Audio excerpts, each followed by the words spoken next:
The sun was shining brightly over the bustling streets of Richmond, a small but vibrant city where the old and new intertwined seamlessly. People hurried about their daily routines, some on their way to work, others to school, and a few simply taking in the sights and sounds of the city. It was on one such busy morning that an unexpected encounter would begin to unfold, forever changing the lives of two unlikely characters. Chapter 1, An ordinary day. Jeremiah Carter, a 16-year-old with bright, curious eyes and a contagious smile, was on his way to school. His old, worn-out sneakers padded softly on the pavement, his backpack slung casually over one shoulder. Though he came from a neighborhood often overlooked by the rest of the city, Jeremiah was known for his cheerful disposition. His mother always said, "Jeremiah, you got a heart of gold, just like your grandma." And it was true, he was always looking out for others, lending a hand wherever he could. This particular morning, Jeremiah decided to take a detour through the bustling market district. The streets were alive with chatter, and vendors enthusiastically called out to passers-by, their stands brimming with fresh fruits, vegetables, and other goods. As he walked, he noticed an elderly woman standing at the corner of the street, struggling with several heavy bags of groceries. Her face was etched with frustration, and her frail frame looked ready to collapse under the weight. She was Mrs. Evelyn Thompson, an 80-year-old widow who lived alone in a small apartment not too far from the market. Her life had been a series of challenges, from losing her husband to cancer to estrangement from her only daughter. Evelyn was fiercely independent, refusing to ask for help even when she needed it most. But today, her stubbornness was failing her. As she tried to adjust the bags, one of them slipped from her grasp, spilling its contents across the sidewalk. Without a second thought, Jeremiah rushed over to help. "Here, ma'am, let me get that for you," he said with a gentle smile. He quickly gathered the scattered groceries, placing them back into the bag with careful precision. Evelyn looked up, slightly startled by his sudden appearance. Her blue eyes met his, and for a moment, she saw something familiar, a kindness she hadn't encountered in a long time. "Thank you, young man," she replied, her voice trembling slightly, betraying both her exhaustion and her relief. Jeremiah stood up, holding the nari-filled bag in his hands. "It's no problem at all," he said. "These bags look pretty heavy. How about I help you carry them home?" Evelyn hesitated. She wasn't used to relying on strangers, especially not a young black teenager. But there was something genuine in Jeremiah's eyes, something that made her feel unexpectedly safe. After a moment's pause, she nodded. "All right, if you insist. I live just a few blocks down." Chapter 2, The Walk Home. As they walked together, Jeremiah made light conversation, his easygoing nature slowly breaking down Evelyn's guarded demeanor. "So, do you come to this market often?" he asked. "Every week," she replied, her voice still cautious. "It's just about the only place in this city where I can find decent tomatoes." Jeremiah chuckled. "Yeah, they do have good stuff here. My mom sends me to get her apples sometimes. She says they're the best in town." Evelyn found herself smiling despite her initial reservations. It had been a long time since she had spoken to anyone like this, casually, warmly. "Your mother must be proud to have such a helpful son." Jeremiah's face lit up with pride. "She is. She's always taught me to help others whenever I can." As they continued to walk, Evelyn noticed the way Jeremiah seemed to greet nearly everyone they passed. People waved or nodded, offering smiles and greetings. It was clear he was well known in this part of town, and well liked too. "You're quite popular around here," Evelyn observed. Jeremiah shrugged modestly. "I just like to get to know people, that's all. Makes the world feel a little smaller, you know." Evelyn nodded, touched by his words. She had spent so much of her later years closing herself off, isolating herself from the world. But here was this young man, full of life and energy, reminding her of something she had forgotten, a sense of community. When they finally reached Evelyn's apartment building, Jeremiah set the bags down at her doorstep. "Here you go, ma'am. Is there anything else I can help you with?" Evelyn shook her head, her heart feeling lighter than it had in years. "No, thank you, Jeremiah. You've done more than enough." Before he could leave, she added, "Would you like to come in for a cup of tea? It's the least I can do to thank you." Jeremiah hesitated. He was running late for school, but something told him this was more important. "Sure, I'd love to," he said, his smile broadening. Chapter 3, A simple invitation inside Evelyn's small, neatly kept apartment. The atmosphere was surprisingly warm. There were framed photographs on the walls, old black and white pictures of Evelyn in her youth, her late husband, and a few faded images of a little girl who looked much like her. Jeremiah took it all in, sensing the layers of history and stories hidden within these walls. Evelyn poured them both a cup of tea and offered Jeremiah a seat at the small kitchen table. "I don't get many visitors these days," she confessed, her tone softer now. "Well, I'm glad I could be one," Jeremiah replied. He sipped his tea and let out a satisfied sigh. "This is really good, ma'am." Evelyn chuckled. "It's just plain old chamomile. But thank you." They talked for a while, and Jeremiah learned more about Evelyn's life, her love for gardening, the loss of her husband, and the strained relationship with her daughter. Evelyn, in turn, learned about Jeremiah's dreams of becoming a social worker, his close relationship with his mother, and his passion for basketball. By the time Jeremiah left, Evelyn felt something she hadn't in a long time: hope. She watched him disappear down the street, a smile tugging at her lips. Maybe, just maybe, things could change. Chapter 4, The unexpected visitor. The next day, Jeremiah went about his routine as usual, not thinking much of the previous day's events. After school, he helped out at the local community center, where he tutored younger kids in math and reading. He loved giving back to his community, and it gave him a sense of purpose. But when he got home, he found his mother waiting for him with a curious expression on her face. "Jeremiah, there were some police officers here looking for you," she said, her voice laced with concern. Jeremiah's heart skipped a beat. "What? Why?" "They didn't say. Just that they wanted to talk to you about something that happened yesterday," his mother explained. Jeremiah racked his brain. He hadn't done anything wrong. The only unusual thing he did was help Mrs. Thompson. Could it be about that? Before he could dwell on it, there was a knock at the door. 2 police officers stood outside. "Jeremiah Carter?" one of them asked. "Yes, sir," Jeremiah replied, trying to keep his voice steady. "We just wanted to talk to you," the officer said. "Do you know Mrs. Evelyn Thompson?" "Yes, I helped her with her groceries yesterday," Jeremiah replied, his confusion growing. The officers exchanged a look before one continued. "Well, she's been looking for you. She says she wants to see you again. Apparently, she has something to tell you." Jeremiah's eyes widened. "Is she okay?" "She's fine," the officer reassured him. "Just a little shaken up. She's been insistent about wanting to see you, though." Chapter 5, An unexpected revelation. The next morning, Jeremiah found himself standing outside Mrs. Thompson's apartment again, his heart pounding with anticipation. He knocked gently on the door, and it swung open almost immediately. "Jeremiah!" Evelyn exclaimed, her face lighting up. She looked different today, more animated, more alive. "Ma'am, the police said you wanted to see me," Jeremiah began, his voice tinged with concern. Yes, please come in," Evelyn insisted, ushering him inside. She led him to the small living room and handed him a piece of paper. Jeremiah took it, his brow furrowing as he read. It was a letter from a law firm, something about a will and inheritance. "I don't understand," Jeremiah said, looking up at Evelyn. Evelyn's eyes were misty with tears. "Jeremiah, you don't know how much that small act of kindness meant to me yesterday.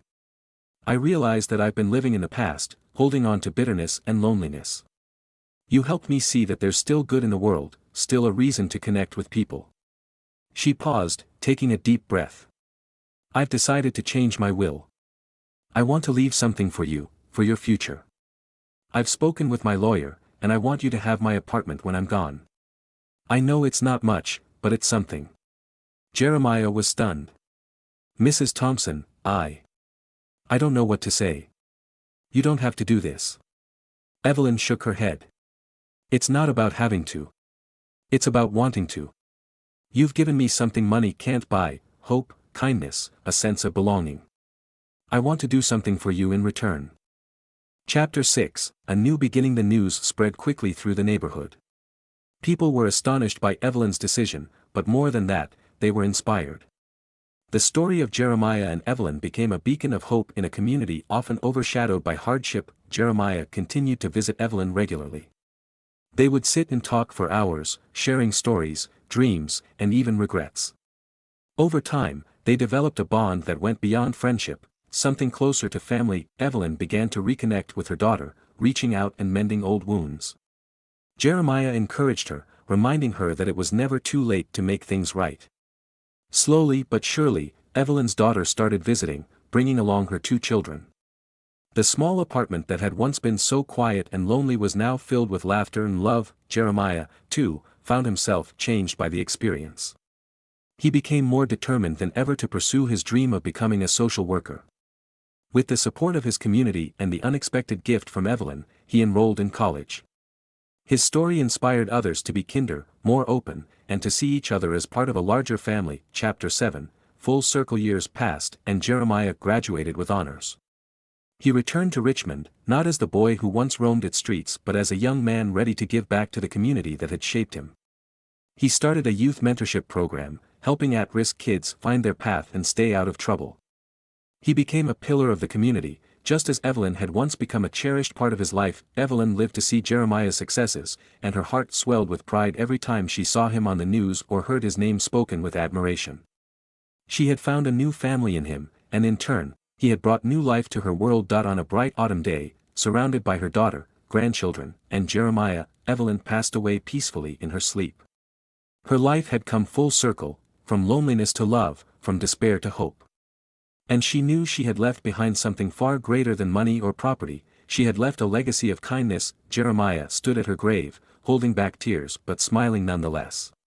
"Thank you, Mrs. Thompson," he whispered, "for everything." And so, the story of Jeremiah and Evelyn became a legend in Richmond, a testament to the power of a simple act of kindness and the ripple effects it can create. It was a story that reminded everyone that sometimes, the smallest gestures could lead to the most profound changes in a person's life. Chapter 8. Carrying the torch. Months passed since Evelyn Thompson's passing, and Jeremiah Carter found himself more determined than ever to carry forward the legacy of kindness that she had left behind. The small inheritance she left him, her modest apartment, became more than just a place to live. It became the beating heart of his mission to help others. He converted the apartment's living room into a makeshift office for his community outreach program. He named it Evelyn's Light, in her honor, a beacon of hope for the neighborhood. Evelyn's Light quickly became a haven for those in need. It wasn't just a place for the children Jeremiah mentored, it became a center where people of all ages could come together to learn, share, and grow. They offered tutoring sessions, job training workshops, and counseling services. Jeremiah's mother, a retired teacher, volunteered to run reading sessions for children after school. Meanwhile, local business owners chipped in, providing snacks and supplies. Word spread like wildfire. People from all walks of life, young and old, black and white, rich and poor, were drawn to the center. They came to see the young man whose act of kindness had inspired such a profound change in the community. As they came, they too were changed. One of the first to notice this was Mrs. Gloria Peterson, a local newspaper columnist. Known for her sharp wit and sometimes cynical outlook, Gloria initially dismissed the buzz around Evelyn's Light as nothing more than another fleeting feel-good story. But as she spent time there, observing Jeremiah's unwavering dedication, her perspective began to shift. She wrote a heartfelt piece titled "The Light in Our Neighborhood," chronicling Jeremiah's journey and the impact of the center. The article went viral, capturing the attention of not only Richmond but also surrounding cities. Donations began pouring in, allowing Jeremiah to expand the services offered at the center. His work caught the eye of city officials, and soon, he was invited to speak at community forums, schools, and even city council meetings about the importance of kindness, empathy, and giving back. Chapter 9. The Spark of Inspiration. One day, as Jeremiah was wrapping up a youth leadership workshop at the center, a young boy approached him. He was about 12, with a scruffy mop of curly hair and wide, hopeful eyes. "Mr. Jeremiah," the boy began shyly, "my name's Marcus. I want to be like you when I grow up." Jeremiah knelt down to the boy's level and smiled. "Well, Marcus, you don't have to wait until you grow up to start making a difference. You can start right now."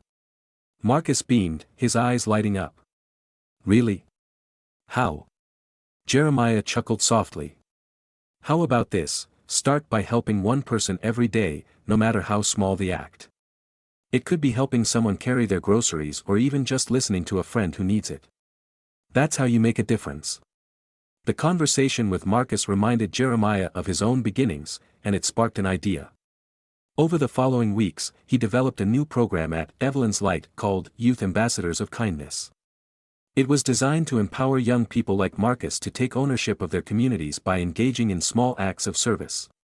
The program was a hit, schools began incorporating it into their curriculum, and other neighborhoods started adopting it as well. Chapter 10, the turning point. As the years went by, Jeremiah continued to build his vision for a more compassionate community. However, his journey was not without its challenges. The more attention Evelyn's Light received, the more skeptics and critics emerged. Some claimed it was just a facade, a temporary wave of goodwill that would soon fade. Others questioned Jeremiah's motivations, suggesting that he was simply using the center as a stepping stone for political ambitions. These criticisms did not deter Jeremiah. Instead, they fueled his resolve. He understood that not everyone would believe in his mission, but that didn't mean it wasn't worth pursuing. He continued his work with an open heart and a clear mind, always focused on the positive impact rather than the noise around him. One of the most significant challenges came in the form of funding. As the programs expanded, so did the need for resources. Despite the generosity of donors, there were times when funds ran low, and the future of Evelyn's Light seemed uncertain. Jeremiah had to make some tough decisions, including cutting back on some programs and reducing staff hours, but in those moments of doubt, the community rallied around him. Local businesses held fundraisers, and volunteers worked overtime. Even those who had little to give found ways to support the center, whether by donating their time, their skills, or simply spreading the word. It was during one of these difficult periods that an unexpected ally emerged, Gloria Peterson, the newspaper columnist who had once been skeptical of Jeremiah's intentions. She reached out to Jeremiah with an offer to help organize a benefit gala. "You've shown me something, Jeremiah," she said. "That hope isn't just a word, it's an action. And it's about time we put that into action for you." The benefit gala turned out to be a massive success. The entire city came out to support Evelyn's Light, and the funds raised were more than enough to keep the programs running. More importantly, the event strengthened the bonds within the community, reminding everyone that they were all part of something bigger. Chapter 11, a new chapter. As Evelyn's Light continued to grow, Jeremiah decided it was time to expand its mission beyond the neighborhood. He started working on a new initiative called the Ripple Effect, aiming to create similar centers in other underserved communities across the state. His idea was simple: start with one act of kindness and let it ripple outward, just as it had with Mrs. Thompson. The first Ripple Effect Center opened in a neighboring city, led by one of Jeremiah's protégés, a young woman named Nina, who had grown up attending his workshops. She was passionate, driven, and had a deep understanding of the community's needs. Under her leadership, the new center quickly became a success, mirroring the impact of Evelyn's Light. Soon, more centers began to open up across the state, each one becoming a hub of hope and positive change. Jeremiah's vision was becoming a reality, one ripple at a time. Chapter 12, the reunion. One afternoon, as Jeremiah was preparing for a community event, he received a visitor, Evelyn's daughter, Rachel. They had kept in touch occasionally since Evelyn's passing, but this visit felt different. She looked at Jeremiah with tears in her eyes. "Jeremiah," she began softly, "I want to thank you. Not just for what you did for my mother, but for what you've done for me and my family. You brought us back together. You helped us heal." Jeremiah smiled warmly, his eyes reflecting the gratitude in hers. "Your mother taught me that it's never too late to change, to connect, and to love. I'm just glad I could be a part of that journey." Rachel nodded. "I've been thinking. I'd like to get more involved with Evelyn's Light. I want to honor my mother's memory by giving back to the community that meant so much to her." Jeremiah welcomed her with open arms. Together, they began working on a new program focusing on reconnecting estranged families, inspired by Rachel's own experience. The program, aptly named Bridges of the Heart, quickly became one of the most impactful initiatives at the center, helping families heal and rebuild their relationships. Chapter 13, the unexpected proposal. One day, Jeremiah received an unexpected call from the mayor's office. Impressed by his work, the city officials proposed a collaboration to create a citywide initiative based on the principles of Evelyn's Light. They wanted to integrate his programs into public schools, libraries, and community centers throughout the city. Jeremiah was elated. He saw this as an opportunity to create lasting change on a much larger scale. He accepted the proposal, and soon, Evelyn's Light became a blueprint for citywide community engagement, serving as a model for other cities across the country. Chapter 14, A Visit from the Past. Years passed, and Jeremiah's influence continued to grow. One day, while visiting one of the new ripple effect centers, he encountered someone he hadn't seen in a long time, Marcus, the young boy who had once wanted to be just like him, but Marcus was no longer a boy. He was a young man now, standing tall with the same hopeful eyes but with a newfound confidence. He had graduated from college and was working as a youth counselor. "Mr. Jeremiah," Marcus said, his voice steady but filled with emotion, "I've been waiting for the right moment to tell you this. You changed my life that day, and because of you, I'm here, helping others just like you helped me." Jeremiah's heart swelled with pride. He had seen so many young people come and go, but moments like this reminded him why he did what he did. "You did all the hard work, Marcus. I just gave you a little nudge." Marcus grinned. "That's all it takes sometimes, a nudge in the right direction." Chapter 15, The legacy continues. As Jeremiah stood on the steps of what was now a bustling headquarters for a statewide network of kindness centers, he looked back on his journey with immense gratitude. What started as a simple act of helping an elderly woman carry her groceries had blossomed into a movement that was touching countless lives. Evelyn's Light had become more than a center, it had become a symbol. A symbol of the idea that one person's actions, no matter how small, can ignite a spark of change that can light up the entire world. Jeremiah looked out at the crowd gathered for the anniversary celebration of Evelyn's Light. There were families, friends, city officials, and so many others whose lives had been impacted by the center.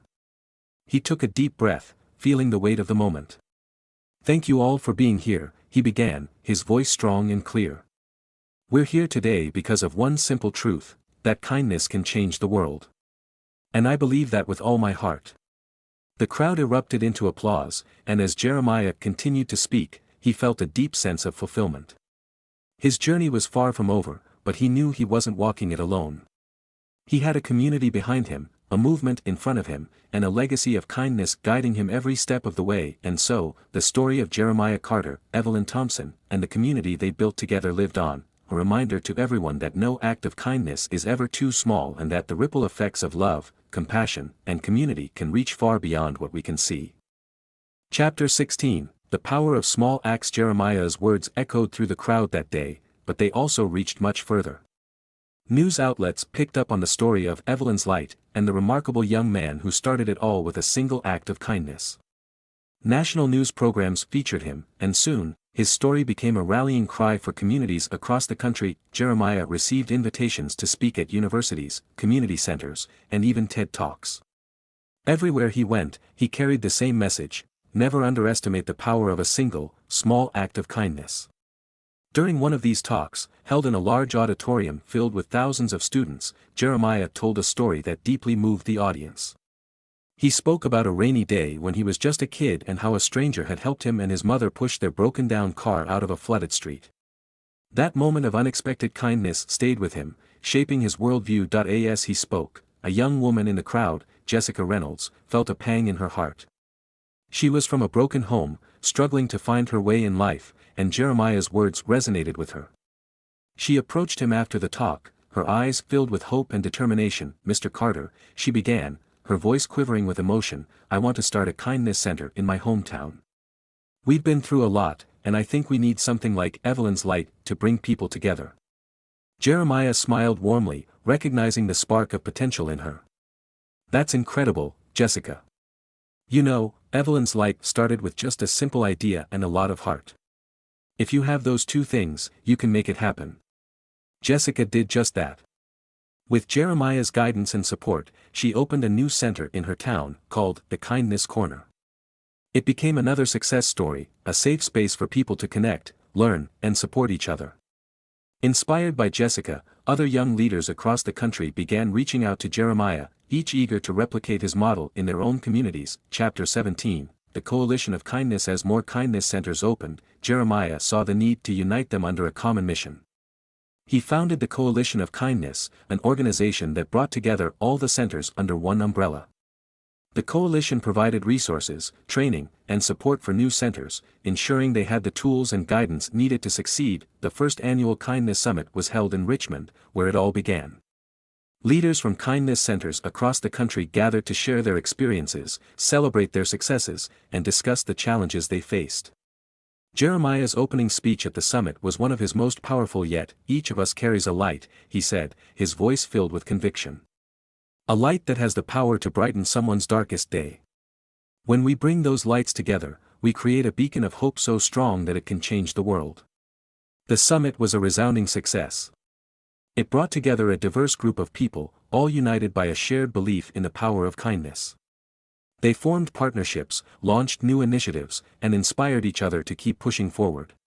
The summit became an annual event, growing larger each year, drawing participants from around the globe. Chapter 18, A World on Fire with Kindness. As the years passed, the Coalition of Kindness became a global movement. Centers were established in countries worldwide, each adapted to local cultures and needs but unified by a common mission. Jeremiah traveled extensively, meeting with world leaders, activists, and everyday people, spreading his message of hope and compassion. In a remote village in India, a young teacher named Asha started a kindness center after hearing Jeremiah speak at a global conference. She named it the Circle of Compassion and focused on educating children and empowering women. The center became a transformative force in her community, challenging old norms and fostering a culture of inclusion and empathy. In Brazil, a former gang member named Rafael, inspired by Jeremiah's story, opened a center called Seeds of Hope. He dedicated it to helping at-risk youth break the cycle of violence and find a better path. The center provided mentorship, education, and opportunities for employment, significantly reducing crime rates in the area. The ripple effects were undeniable. What started with a young boy helping an elderly woman carry her groceries had grown into a worldwide movement, changing countless lives and communities. Chapter 19, Jeremiah's reflection. Despite his global impact, Jeremiah remained grounded. He continued to live in the same modest apartment Evelyn had left him, his life revolving around the community he loved so dearly. He often thought of Evelyn, imagining her smiling down on him, proud of what they had started together. One quiet evening, as he sat on his small balcony overlooking the neighborhood, he was joined by Rachel, Evelyn's daughter. She had become an integral part of the coalition, her program, Bridges of the Heart, now helping families worldwide reconnect and heal. You've done amazing things, Jeremiah, Rachel said softly, sipping her tea. My mother would be so proud. Jeremiah looked out at the sunset, the sky painted with hues of orange and pink. It's all because of her, Rachel. She reminded me of the power of kindness, and I just wanted to share that with the world. Rachel nodded, her eyes misty. You've shared it, all right. You've set the world on fire with kindness. They sat in comfortable silence for a while, the weight of the journey behind them and the promise of the future ahead. The neighborhood below buzzed with life, children playing, families laughing, and the aroma of home-cooked meals wafting through the air. Jeremiah felt a deep sense of peace, knowing he was right where he was meant to be. Chapter 20, Passing the Torch. One day, as Jeremiah was hosting a workshop at Evelyn's Light, he felt a sharp pain in his chest.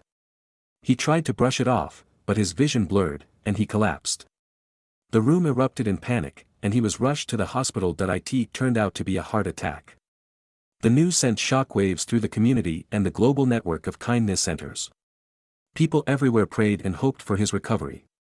Thankfully, Jeremiah pulled through, but the experience left him reflective. He knew it was time to think about the future and what would happen when he could no longer lead the movement. He called a meeting with the coalition leaders and proposed a new plan. We need to ensure this movement isn't dependent on any one person, he said. It has to be about all of us, every leader, every volunteer, every person who believes in the power of kindness. He proposed forming a Council of Kindness, a rotating leadership team made up of representatives from different centers worldwide. The council would make decisions collectively, ensuring that the movement remained true to its roots and adaptable to changing times. The idea was met with overwhelming support. The first council was elected, and Jessica Reynolds, the young woman who had once been inspired by Jeremiah's talk, was chosen as its inaugural chairperson. I never imagined I'd be here, Jessica said, addressing the coalition members. But Jeremiah showed me, and all of us, that anything is possible when you lead with kindness. Chapter 21, A New Generation. With the Council of Kindness in place, the movement continued to thrive. New leaders emerged, bringing fresh ideas and perspectives. They expanded their focus to include environmental stewardship, mental health awareness, and digital kindness campaigns, adapting to the needs of a rapidly changing world. Jeremiah, now semi-retired, spent his days mentoring young leaders, sharing his experiences, and reminding them of the core principle that had started it all: compassion.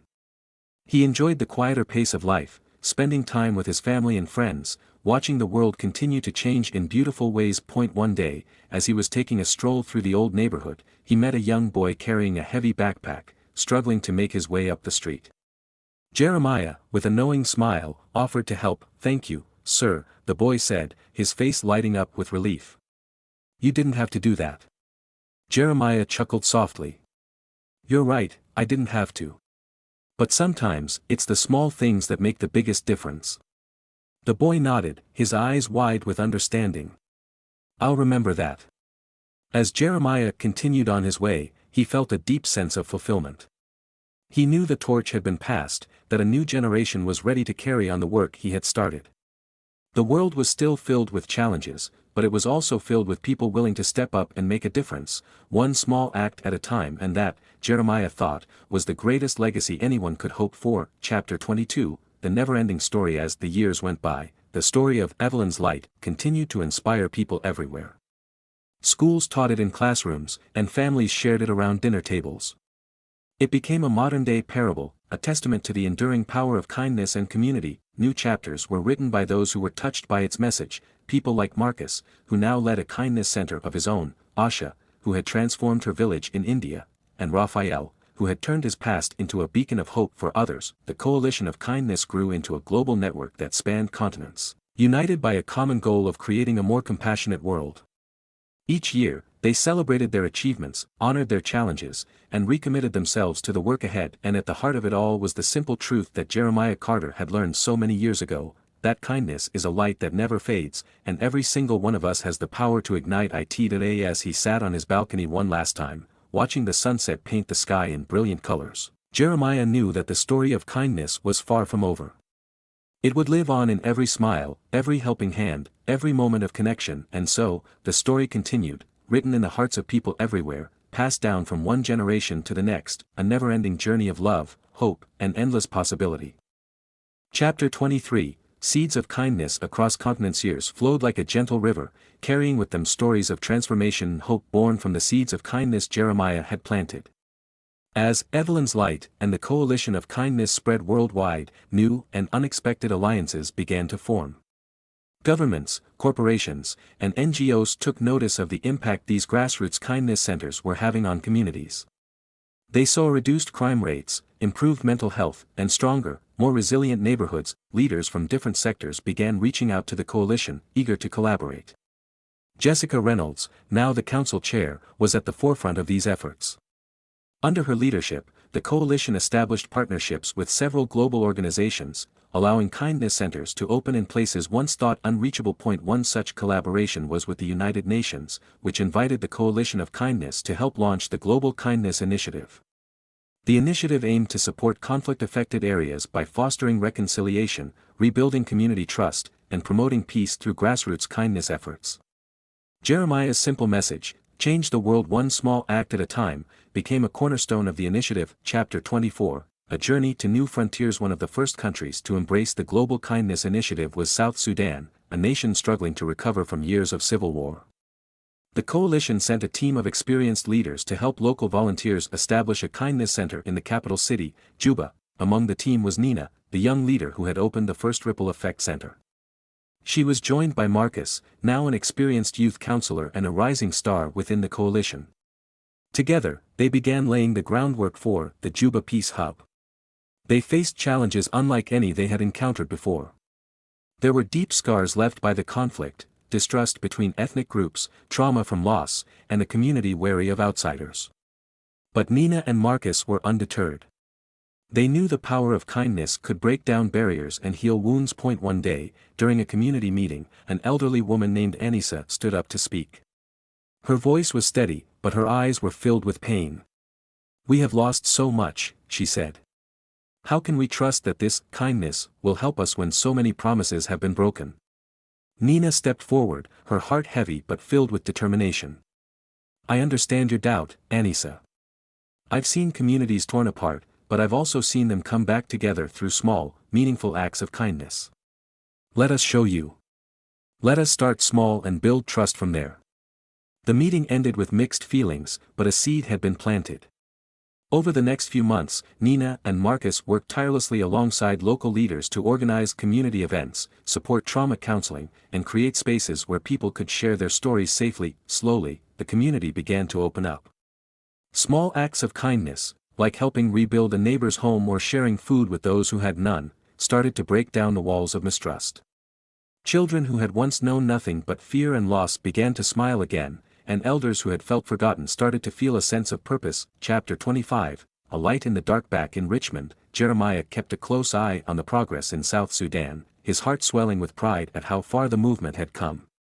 He received regular updates from Nina and Marcus and was deeply moved by their resilience.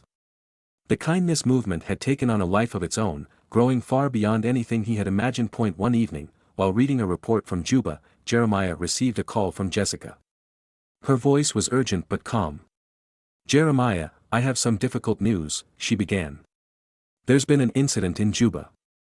The Peace Hub was attacked last night." Jeremiah's heart sank. "Is everyone all right?" he asked, his voice tense. "Everyone's safe," Jessica reassured him. "But the center was badly damaged. Some in the community are scared and want to pull back, but Nina and Marcus are determined to stay and rebuild.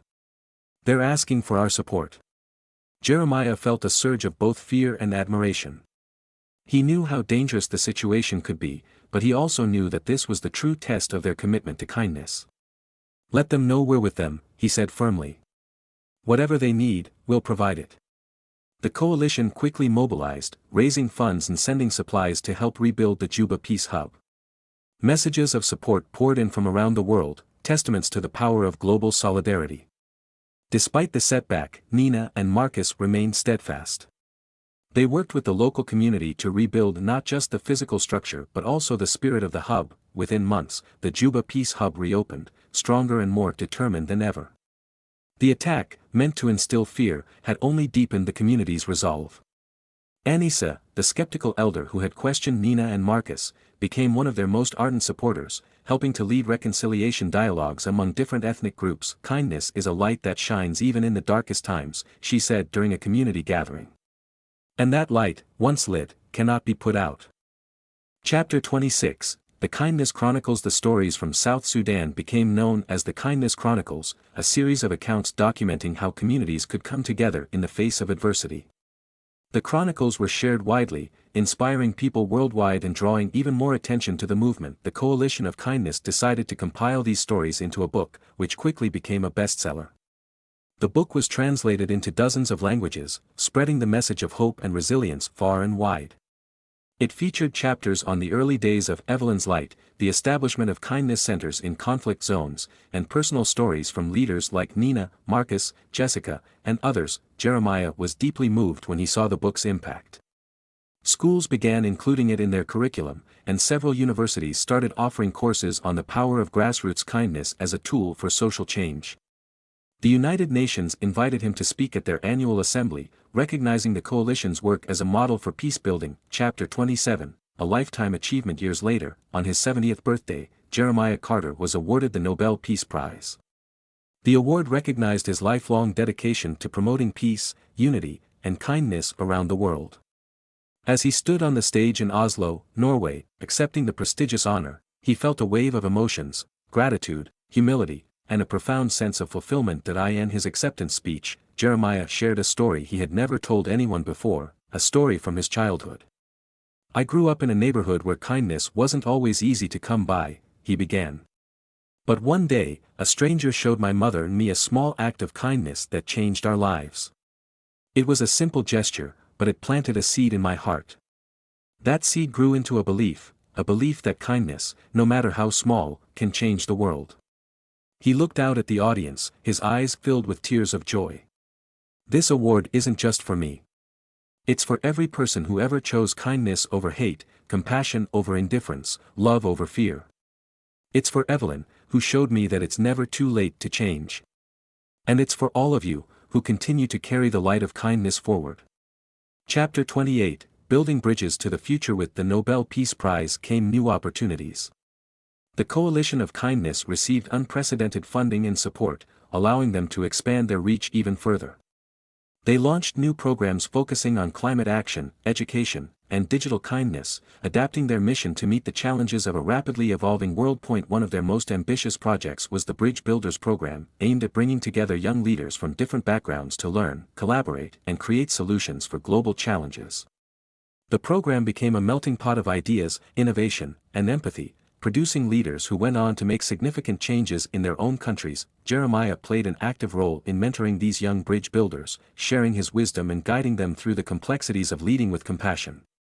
He saw in them the same fire he had seen in himself so many years ago, and it filled him with hope for the future. Chapter 29, the next chapter. As he grew older, Jeremiah knew it was time to step back and let the next generation take the lead. He announced his retirement from his active role in the coalition but remained an honorary member and advisor.